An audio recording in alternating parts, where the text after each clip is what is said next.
కార్తీక మాసంలో లక్ష్మీనారాయణులు తులసి కోటలో కొలువై ఉంటారని శాస్త్రం చెబుతోంది. ఈ కారణంగా కార్తీకంలో తులసి పూజ మరింత విశిష్టతను సంతరించుకొని కనిపిస్తుంది. లక్ష్మీదేవిని పూజించడం వల్ల ఆర్థిక పరిస్థితి మెరుగుపడుతుంది.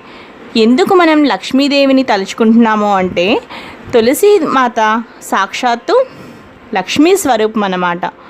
కాబట్టి కార్తీక మాసంలో తులసిని పూజించడం వల్ల ఆర్థికపరమైన ఇబ్బందులు తొలగిపోయి సంపదలు చేకూరుతాయని స్పష్టం చేయబడింది. దుష్ట ప్రయోగాలు, విష కీటకాలు దరిదాపులలోకి రానియకుండా చేసే శక్తి తులసికి ఉంది. ఇంటిలో తులసి రక్షణ కవచమని, కోరికలను నెరవేర్చే కల్పవృక్షంగా మనం ఇక్కడ చెప్పుకుంటున్నాము. కాబట్టి ఆరోగ్యంతో పాటు